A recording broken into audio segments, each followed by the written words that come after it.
सूरदास जी के नेत्र नहीं हैं, फिर भी कुटिया में बैठे बैठे पद गा रहे हैं।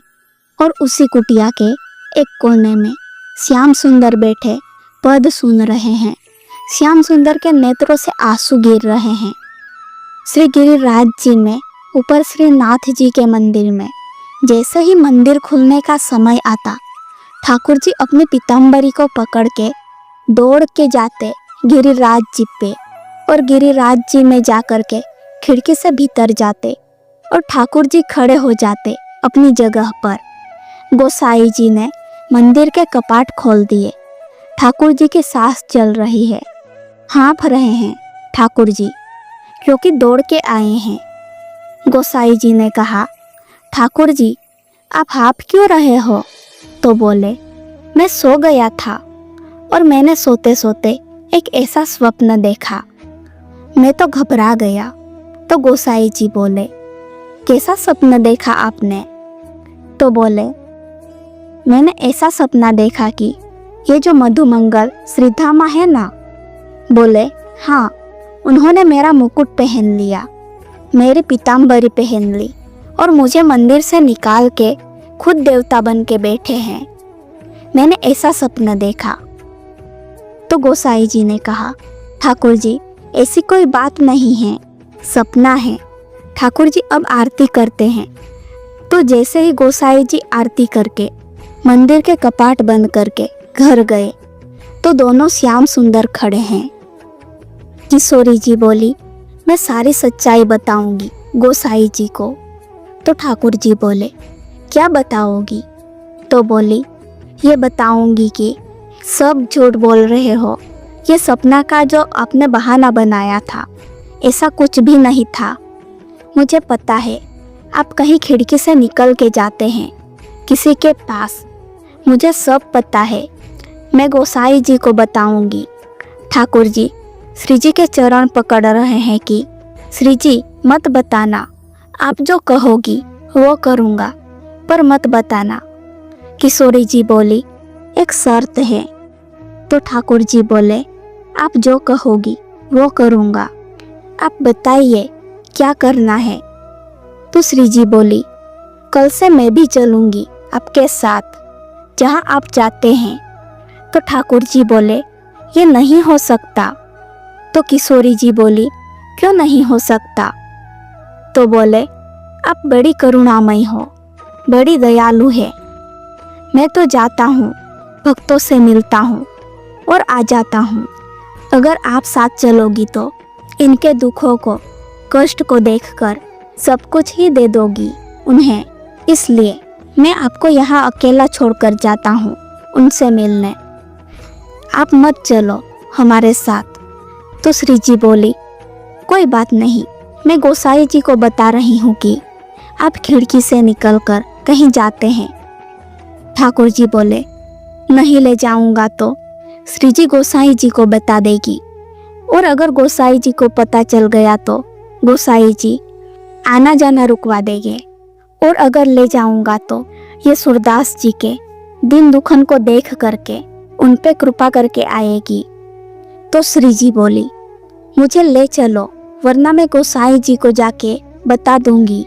तो ठाकुर जी बोले, आपकी एक शर्त मैं मानूंगा और मेरी एक शर्त आपको माननी पड़ेगी। तो बोले, क्या? तो ठाकुर जी बोले, मौन जाओगी और मौन आओगी, ना कुछ कहोगी ना कुछ करोगी वहाँ पे, तो ही ले जाऊंगा आपको संग में। तो श्री जी बोली, ठीक है, कुछ नहीं करूंगी वहाँ पे। तो ठाकुर जी बोले, मुझे विश्वास नहीं हो रहा है आपके ऊपर, मुझे भरोसा ही नहीं है आप पर। थोड़ी बाहर जाएंगी और देखते ही उन पर कृपा कर दोगी। तो श्री जी बोली, मैं ऐसा कुछ भी नहीं करूंगी वहाँ पे, आपके जैसा, जैसी जाऊंगी वैसे ही आऊंगी, कुछ नहीं करूंगी वहाँ। तो ठाकुर जी बोले, ठीक है। दूसरे दिन ठाकुर जी श्री जी को लेकर गए सूरदास जी की कुटिया में। चुपचाप चोरों की तरह ठाकुर जी भी घुस गए और साथ में श्री जी भी घुस गए। दोनों कुटिया में एक कोने में बैठ गए। और ठाकुर जी श्री जी को हाथ पांव जोड़ रहे हैं कि रोना मत, भावुक मत हो जाना, ये कुछ गाएगा तो आप बस चुप रहना। तो श्री जी बोली, हाँ मैं सुन रही हूँ बस। सूरदास जी ने गाना प्रारंभ किया और जैसे ही गाना प्रारंभ किया तो श्री जी के तो भाव से नेत्र सजल हो गए। ठाकुर जी से कह रही है कि इनको नेत्र दे दो। तो ठाकुर जी बोले, मैंने मना किया था ना कि ऐसा कुछ भी नहीं होगा, ये सब नहीं करना है। श्री जी बोली, अच्छा अच्छा ठीक है, इसको गाने दो। श्री जी समझ गए कि ये तो कुछ करेगे नहीं, मुझे ही कुछ करना पड़ेगा। सूरदास जी अपने भाव गा करके और तुरंत अपनी लठियाँ ढूंढ करके उठ करके खड़े हो गए और कुटिया से बाहर जाने लगे। ठाकुर जी बोले, चलो श्री जी, अब समय हो गया है मंदिर के कपाट खोलने का। गोसाई जी अभी कपाट खोल देंगे, आरती होगी। तो श्री जी बोली, अभी तो समय है। ये सूरदास बेचारा अकेला जा रहा है, उसके पीछे पीछे चल के देखे तो सही कहाँ जा रहा है। ठाकुर जी बोले, मैंने तो आपको पहले ही मना किया था कि ये सब मत करो। श्री जी बोली, थोड़ी देर की बात है, चल दो इनके संग। सूरदास जी आगे आगे चल रहे हैं और श्याम सुंदर पीछे पीछे चल रहे हैं। तभी एक बहुत ही बड़ा गड्ढा आया सामने। सूरदास जी जब उस गड्ढे की तरफ जाने लगे तो श्री जी बोली, अरे ये देखो गड्ढा में गिर जाएगा, अरे इसको जल्दी जाकर के रोको।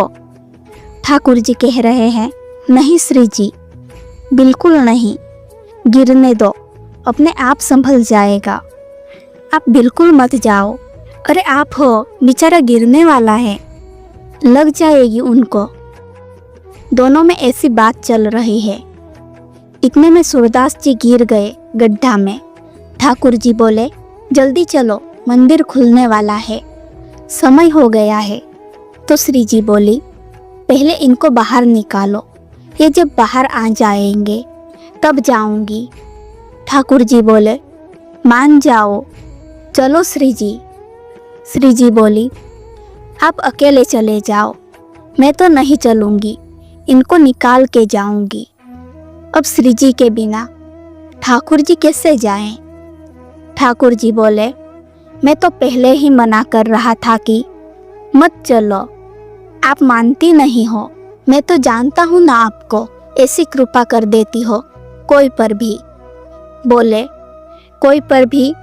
बोले, सूरदास है, मैं जानता हूँ, पर इस पे अभी कृपा नहीं करनी है, कुछ दिन उसको ऐसे ही रहने दो।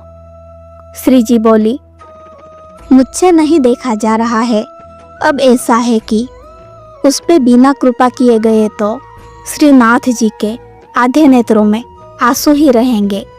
श्री जी रुदन करती रहेगी, मैं सुख से रहना चाहती हूँ, इसलिए इस पे कृपा करके चलो। श्री जी ने अपनी चुनरी दी और ठाकुर जी ने अपनी कारी कमरी उस पे बांध दी और ऊपर से ठाकुर जी उस गड्ढे में चिल्ला रहे हैं, बाबा बाबा शब्द सुनते हैं। सूरदास जी के तो रोंगटे खड़े हो गए। बोले, ये कौन बोल रहा है? तो ठाकुर जी बोले, अरे बाबा, मैं हूँ, यही पास के गांव का हूँ, गोपाल। तो बोले, अच्छा, क्या कह रहा है? तो बोले, आप गड्ढे में गिर गए हो, मैं आपकी मदद कर देता हूँ, बाहर आ जाओ। सूरदास जी बोले, कैसे आ जाऊं बाहर? मैं तो बहुत बड़े गड्ढे में गिर गया हूँ, ऐसा लग रहा है। ठाकुर जी बोले, मैंने अपना पटका डाल दिया है, उसे पकड़ के बाहर आ जाओ। सूरदास जी ढूंढने लगे, तभी हाथ में पटका आया।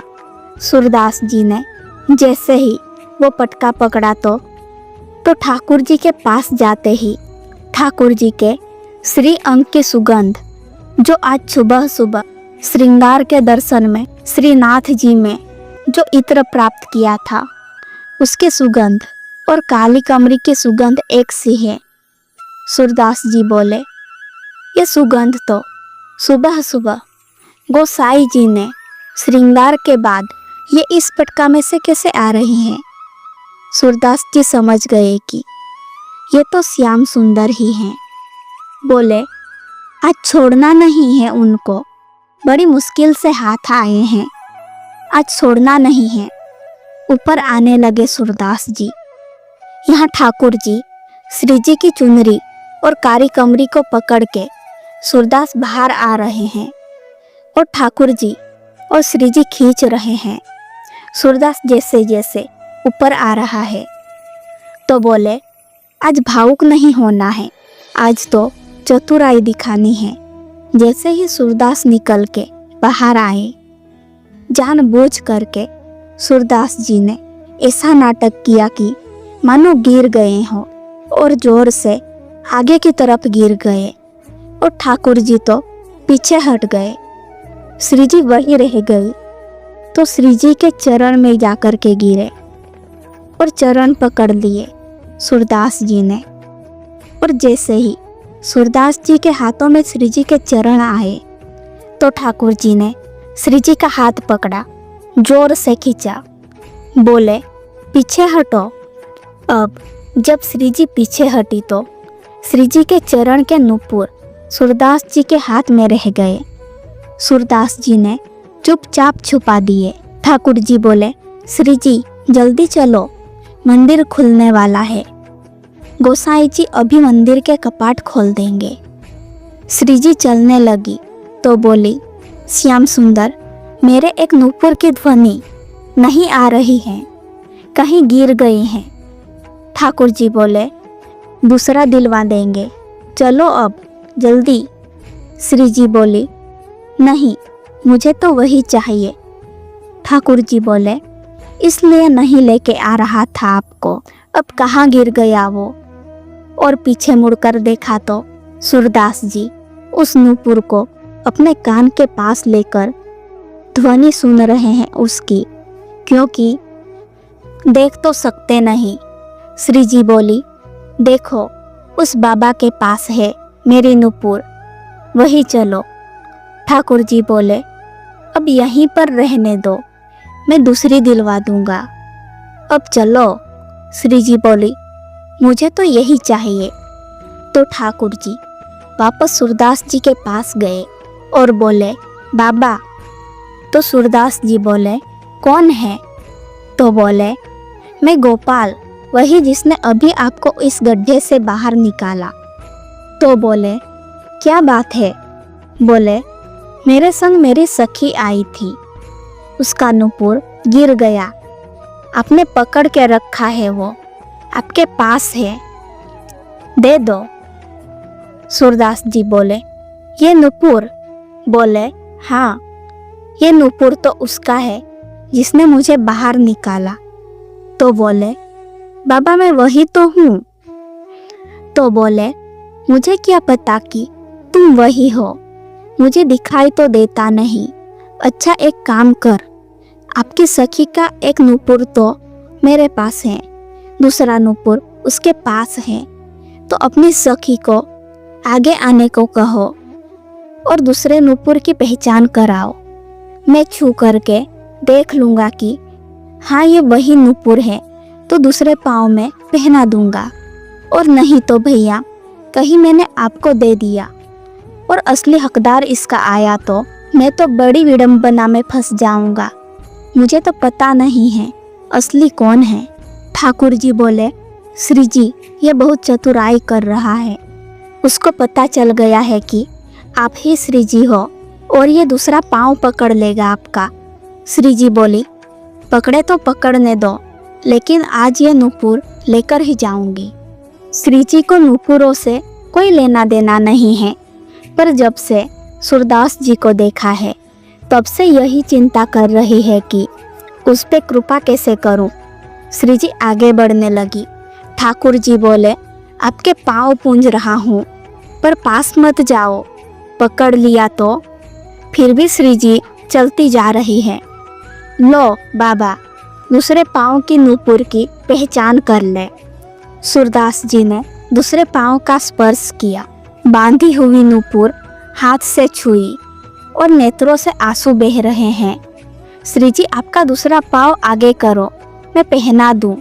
सूरदास जी जैसे ही नूपुर बांधने लगे, नूपुर बांधते हैं सूरदास जी तो श्री जी के दोनों चरण पकड़ लिए और बोले, अब नहीं जाने दूंगा, कृपा करो मुझ पे, कृपा करो तभी जाने दूंगा। यहाँ ठाकुर जी खींच रहे हैं श्री जी को, लेकिन श्री जी को तो कस के पकड़ रखा है सूरदास जी ने। अरे बाबा छोड़ दे, आज नहीं छोड़ूंगा। बड़े दिनों के बाद हाथ आए हो। 84 लाख में घूम घूम के जैसे तैसे सूरदास बना हूँ, अब नहीं छोड़ूंगा, अब कृपा करो। तो बोले, क्या कृपा करें? तो बोले, मैंने जीवन में आपसे कभी कुछ नहीं मांगा, लेकिन आज मांग रहा हूँ। ये 2 आँख इसकी कभी ज़रूरत नहीं पड़ी मुझे, कभी अभाव का अनुभव नहीं हुआ कि आपने क्यों नहीं दिए। बहुत कृपा है ठाकुर जी जो आपने नहीं दिए, लेकिन आज पहली बार ऐसा लग रहा है काश मेरे नेत्र होते तो मैं दोनों युगल के दर्शन कर लेता। सूरदास जी ने तो कहा है, श्री जी ने तो इतने अपने हाथ धर दिए। बोले, बाबा आँख खोल लो, ठाकुर जी कह रहे हैं। नेक मुझसे पूछ तो लिया करो। किशोरी जी कह रही है, पूछने वाली कोई बात नहीं है, जो हो रहा है उसे होने दो। बाबा आंखें खोलो। सूरदास जी ने अपने जीवन में पहली बार कमल जैसे, बिल्कुल ठाकुर जी जैसे नेत्र प्रदान कर दिए सूरदास जी को। जैसे ही नेत्र खोल करके देखा तो श्यामा श्याम दोनों सूरदास जी के आंखों के सामने खड़े हैं और सूरदास जी उसके दर्शन कर रहे हैं। सूरदास जी पे बड़ा अनुग्रह किया ठाकुर जी ने। जैसे ही दोनों जाने लगे, सूरदास जी बोले, ठाकुर जी अब एक कृपा करो। तो बोले, क्या कृपा करें? बोले, ये जो 2 नेत्र आपने मुझे प्रदान किए हैं ना, इनसे मैंने आपके दर्शन कर लिए। अब ये नेत्र मुझसे वापस ले लो, अब मुझे फिर से अंधा बना दो। बोले, क्यों? तो बोले, आप दोनों बस गए मेरे नेत्र में, मेरे चित्त में विराजे रहो। बाकी अब संसार में मुझे किसी को नहीं देखना, फिर से मुझे अंधा कर दो। दोस्तों अगर वीडियो पसंद आई हो तो वीडियो को लाइक, शेयर और चैनल को सब्सक्राइब जरूर करें। फिर मिलते हैं अगली वीडियो में।